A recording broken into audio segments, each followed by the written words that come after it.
দিয়েছি। এই যে ঝাঁটা দেখেছেন, এই যে ঝাঁটা, এই ঝাঁটা নিয়ে এসেছি কার্তিক মহারাজের কাছে উত্তর চাইবার জন্য। ওনাকে মারবো বলে উনি আমাদের 100 দিনের টাকা আটকেছে, আমাদের আবাস যোজনার টাকা দেবে, মিথ্যাবাদী চোর। জুতো ছুঁড়ে মারছে, তো সবে শুরু হলো, এরপরে যে আর কি দিয়ে মারবে সে তো সময় বলবে। নন্দীগ্রাম নাম থাকলে ওর পিসি দিদি থেকে দিদিমা হতো, জীবনে মুখ্যমন্ত্রী হতো না। ও বেটা 1,500 পুলিশ নিয়ে বেড়ায়। মমতা ব্যানার্জির সরকার আজও ভালো বলে শুভেন্দুর মতো লোককে সোশ্যাল মিডিয়াতে দেখতে পাওয়া যাচ্ছে। মমতা ব্যানার্জির জায়গায় যদি পশ্চিমবাংলায় অন্য কোন রাজনৈতিক দল যদি ক্ষমতায় থাকতো, কাঁচা কুঞ্চি দিয়ে পাচার চামড়া তুলে দিত।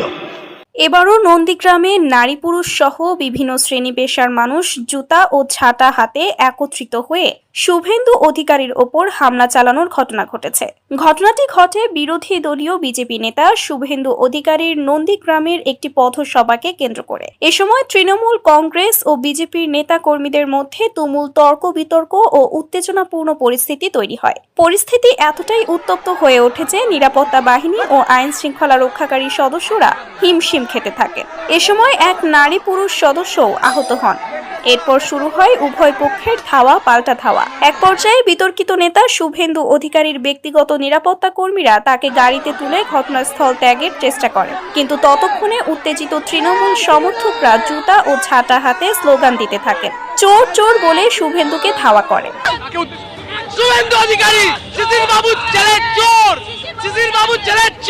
উত্তেজিত জনতা সাংবাদিকদের কাছে অভিযোগ করে বলেন, শুভেন্দু অধিকারী শুধু আজ নয়, এর আগেও বহুবার ভারতের সংখ্যালঘু মুসলিম সম্প্রদায়কে নিয়ে নানা সময়ে আপত্তিকর মন্তব্য ও উস্কানি দিয়ে রাজ্যে বিশৃঙ্খলা ও সাম্প্রদায়িক দাঙ্গা লাগানোর অপচেষ্টা চালিয়েছেন। এবং শুভেন্দু অধিকারী এবং সুকান্ত মজুমদার পালানোর পথটা খুঁজে পাবে না। ওরা এখন থেকে টিকিট বুক করে দিল্লিতে গিয়ে হচ্ছে ওখানে লুকিয়ে বসে থাকবে। যেভাবে প্রত্যেকটা জায়গায় সাম্প্রদায়িক রাজনীতি করার চেষ্টা করছে, সামান্য কোনো ঘটনা সেই ঘটনাকে কেন্দ্র করে যে উত্তেজনা ছড়াচ্ছে, সেইখানে গিয়ে উস্কানি দিয়ে সেই উত্তেজনা আরো বাড়িয়ে একটা সেখানকার স্থানীয় কোনো ঘটনাকে সেটা রাজনৈতিক ঘটনায় রূপান্তরিত করছে, হিন্দু মুসলিম রাইট বাঁধানোর চেষ্টা করছে শুধুমাত্র নিজেদের ভোট ব্যাংকের জন্য।